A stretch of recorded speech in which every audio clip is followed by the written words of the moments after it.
Hey, Ian here. Quick update for you. Just wanted to share my tiny profits that I made this morning because I was scared of how the day was going to be after CPI.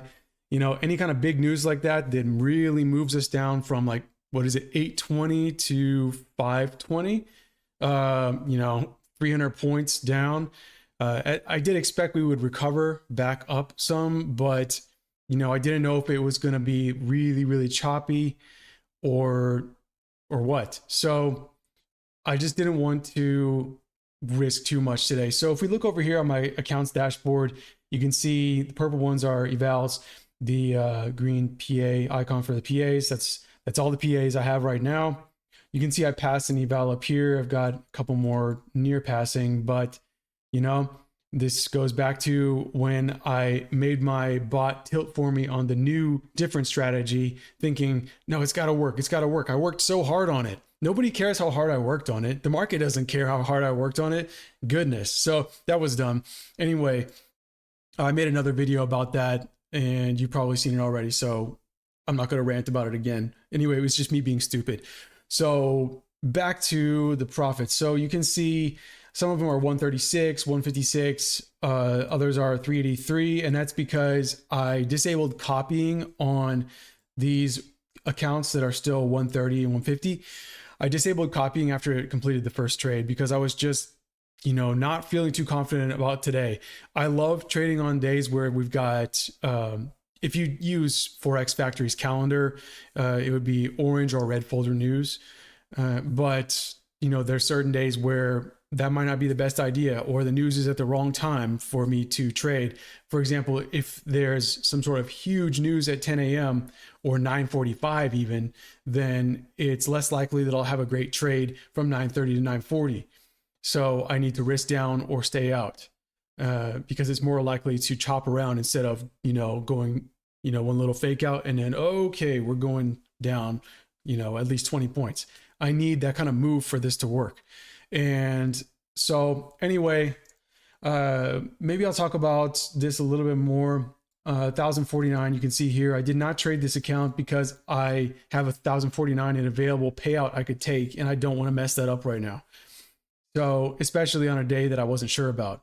If it was a regular good trading day with orange and red folder news that was just kind of distributed throughout the day and wasn't something too crazy like CPI in the morning and didn't move the market that much, then maybe I would have included that one in my copy trading.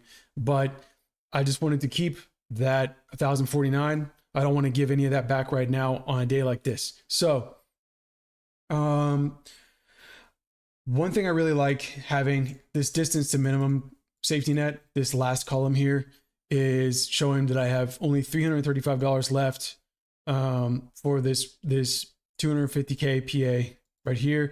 And of course, if you're familiar with the rules, you can look at the net liquidation values and do the math in your head yourself. It's not rocket science, but I personally just want to have those dollar amounts for a distance to minimum safety net reference there to help me just like hammer into my head the perspective that is going to help me avoid deciding, well, it's so far away. It feels so far away right now. Let me add more contracts or let it keep trading because I've just, it's so far away. I might as well overtrade or I might as well risk too much. I don't want to get back into that mental space. I just want to be consistent, which is how I grew my accounts in the first place to get my first payout. I was just consistent without doing anything crazy or acting desperate. So yeah, 1,165. That's not fun to look at for my 50K there, but what is it? 1,165 divided by my winning day. My daily profit goal is 320.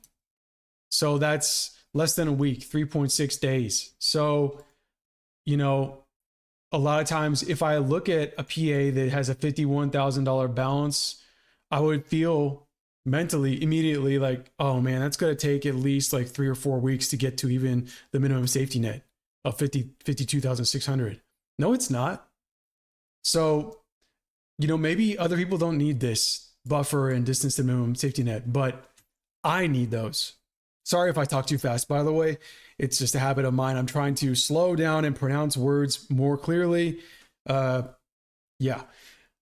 Anyway, let me know your thoughts on having those. I think they're really important for me to keep perspective so I can stay consistent. And one last thing, you may have noticed 1749 for the total P&L.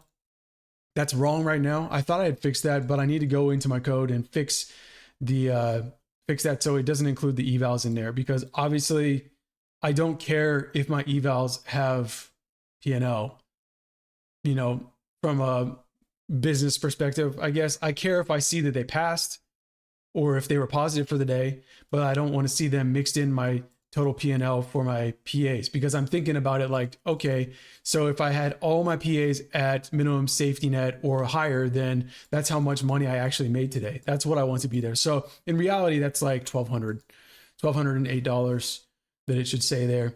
And then last note down here, this is just some new stuff I was testing on my Trade of a demo account. That's why it's down 1304. I'm always developing new strategies. I just can't help myself. And that's part of the time I spend every day coding.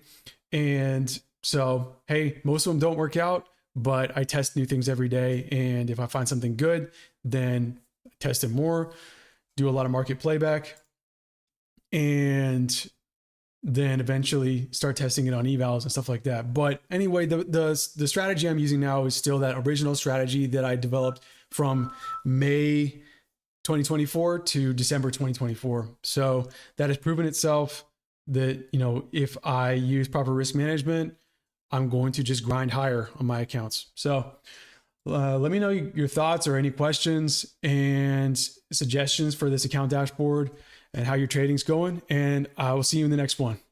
See you guys.